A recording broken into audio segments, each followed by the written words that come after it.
Most people think of medicine as a good, stable career. Honestly, the idea of a doctor wanting to quit seems crazy. If you actually look at what our lives are like as doctors, it's not as crazy as it seems. It was my dream to be a cardiologist. I had 6 people in my family die of heart attacks. I really, really wanted to figure this out as a profession and as a mission to help others. I actually noticed that a lot of my attendings and the people who are above me, they weren't very happy in their profession. I realized that this is maybe not as ideal as I thought it would be. But regardless, I put my head down and worked. I worked very hard. I did a lot of the things that you're supposed to. I joined a lot of administrations. I joined a lot of committees. I marketed the practice. I was going to 4 hospitals, and I noticed I was on call every Tuesday and I was on call every fourth night. My vacations were restricted. I was working 68 hours a week, and the lifestyle toll started taking, its effect. If it was just lifestyle, I could probably tolerate and move forward. But on top of that, I noticed my fulfillment was also a concern. The way I was practicing cardiology, over the years wasn't as fulfilling as I would think. I was treating ills with pills, right? I was essentially bandaging people's bad habits with medications and testing and procedures. So that was a concern. And then the third thing that really did it was I didn't have upward mobility really in my income. I was sort of capped. I started off at $225,000. Eventually, I was probably going to be capped at $400,000 to $500,000, which seems like a lot of money. However, with the number of hours I was working, as well as in a high cost area like Washington, D.C., the dollar didn't stretch very far. And so with all of these things and the lack of autonomy was starting to happen and the reimbursement cuts, the initial premise that medicine was the end all be all was coming into question. And if I didn't have alternatives, I would have stayed with it. But I started exploring alternatives. I started options trading and see, is that a possibility? I looked at real estate investing as a potential. I looked at investing in businesses or starting my own business. And all these things started giving me opportunities to grow beyond medicine. That allowed me to make a very powerful decision. And once I had my first 7-figure exit from one of my real estate projects, it gave me optionality and freedom. I was able to turn in the stethoscope and really create an opportunity to run my own clinic the way I wanted to and practice medicine on my terms. I was able to continue to grow a real estate empire by building a team that worked while I was the visionary. And then finally, I got to do my passion projects, which is now helping doctors and physicians all over the country with coaching and consulting and helping them achieve wealth, freedom, vitality, energy, and impact. It's very important for doctors to have other sources of income because medicine is not the holy grail of safety and certainty that it once was. I know chief medical officers of huge hospitals that are being fired. I know doctors that have to shut their clinics because they couldn't get enough of volume. I know many physicians who have gotten injured or gotten disabled and they don't have the same level of income they once had. I think it's safer to diversify income outside of medicine. And so the way to do that is create non-clinical income. There's multiple ways to do that. I have this concept of how real estate can be a very powerful wealth creation vehicle for everyone, and most especially physicians. It lends itself to our profession because a lot of times you don't have to be full-time. Number two, you have access to one thing that real estate investors always need, which is cash. And number three, you're surrounded by your network. And number four, because of your profession, your liquidity, and your net worth, you're able to get another critical thing for real estate, which is loans. So by you leveraging those things, you can play real estate in multiple ways: easy, medium, and hard. The easy way is learn to become a passive investor.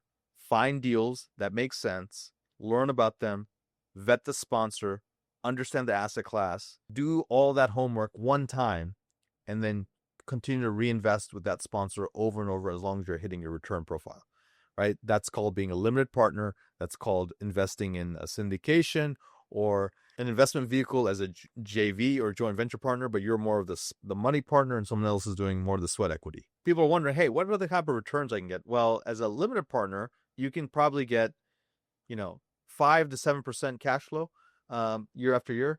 And on the back end, a total equity multiple of about 1.8 to 2.1 x your money in 3 to 5 years. And so that's very powerful. And the average annual return, if you had to take all the back end profit, including all the cash flow, and you average it out, what would that look like? let's call it 18% to 20% per year, you know? And so that is why real estate is very attractive as a limited partner.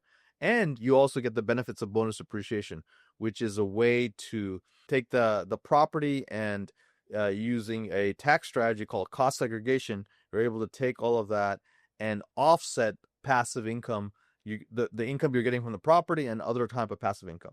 The second strategy is going medium, right? Medium is what we call being actively passive. So instead of just being completely passive and just giving your money and just sitting back and chilling on the couch, you are deciding to become a connector. You're deciding to become a capital aggregator, and you're collecting capital, you're raising capital from friends and family, and you're using an investment vehicle called a fund of fund, which seems more complicated than it is. It's a very simple structure to set up, and you and your friends all participate. And similar to other people who write big checks and get better economics on deals, you're able to get the same thing. So if each of you could normally individually invest $100,000, but 10 of you together invest $1 million, the sponsor or the JV partner will give you better returns on your deal. This can give the person organizing this the typical 80-20 split, right? They get 80% of the cash flow, 80% of the profits, and that comes out to maybe an 8% pref, a 2x multiple or 2.2x multiple perhaps. But the person organizing all of this, who is the actual person who launched the fund, the micro fund, if you will, they also get an additional 10% of the equity that they raised. If they raise $1 million, then they get an extra $100,000 for their efforts through this compliant model. And the final way is what we call not hard, but definitely more challenging. And that is being the person who finds deals, organizes deals, creates the deal, raises the capital, brings everyone together, runs the property, and eventually sells the property. These are GP, general partners, sponsors, syndicators, and that's the last strategy. They obviously could potentially get infinite returns if they don't invest their own money, but they typically get maybe 30 to 40% returns. They probably get 20 to 30% returns cumulatively, plus they get the fees that are associated with the deal. And so probably net, I would say 35 to 40% returns on their money. Let's give an example here. So we have a 40-unit property, $100,000 a door. That's a $4 million purchase price. So typically renovations run from between $5,000 to $8,000. So let's say it's more of an extensive renovation. Let's say $8,000. $8,000 times 40 units, that's $320,000. So that's the cost to renovate the property. And obviously you hold it. There's organic appreciation going up. There's forced appreciation from actually doing the value add on doing the improvements. And so you end up selling this for $6 million in a couple of years. And so the value you can create for the investors and for yourself is $1 million that can be added to someone's net worth. The reason why physicians can really be successful in multifamily, especially even small multifamily, I really think small multifamily is a secret asset class because, 1 unit, 2 unit, 3 unit, 4 units really are not going to change your life. And then the 100 unit, 200 unit, 300 units, those are a different beast and requires a lot more time and effort. But 10, 20, 30, 40, 50, 60, 80, hundreds, those are places where you can play and not be competing against the big boys. It's still meaningful and sizable in terms of cash flow and net worth. Physicians can tap into their network that they know and bring people to deals. And for example, I have a CEO that I'm coaching right now, and he bought a 16 unit on his own in Tennessee, and now he is looking for bigger projects and bigger deals where he's going to bring on 1 or 2 investors. Once that's successful, he's going to go to a 50 or 75 unit where he'll actually syndicate it, and then he'll move on to the 100 plus properties. So there's sort of a stepwise strategy for many people, and people think this should take a decade, 5 years, 3 years. Many of our clients go from owning zero real estate to owning a sizable property in 12 to 18 months.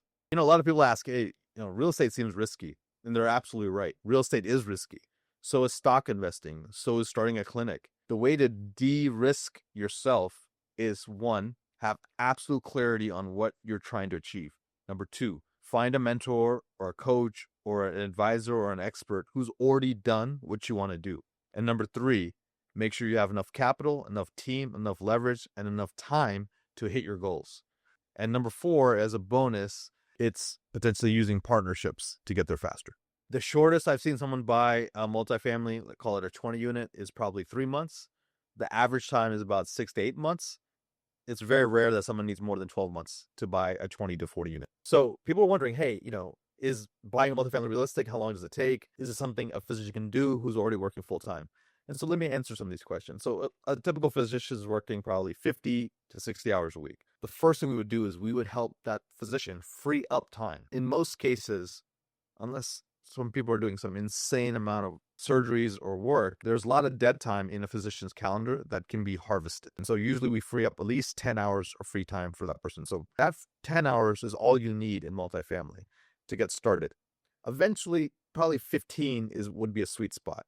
If you consistently do 15 hours a week, I can guarantee you're going to get a deal done. So that's important. The next is, how much money perhaps is a good question. So the amount of money is really, call it $100,000 a door typically for a property. And let's say you want to buy a 20 unit property, okay, which is, we call them these 20 unit tycoons. We call them in our program. But to be a 20 unit tycoon, what do you need? Well, it's going to cost about $2 million, right? $100,000 a door typically to buy a deal. There's 20 units, that's $2 million. And so usually about 30% is a down payment. So that's about $700,000, $600,000 to $700,000. And that's what you need. So let's call it $600,000 plus $100,000 of renovation, perhaps. Where's that money going to come from? Well, there's several ways. One, you may have savings. Two, you may have a HELOC in your own home, but you can take out. Number three, you can have friends and family money. Number four, you can create debt. So you can say, hey, look, I'm going to borrow $200,000 from three people, and I'm going to pay them a 10% return, which I'll pay at the end of 2 years, the total amount, but every year I'll pay 10%. So they're getting their interest on it. Other strategies are getting partners involved, and they can come in as equity. So there's multiple ways to do this.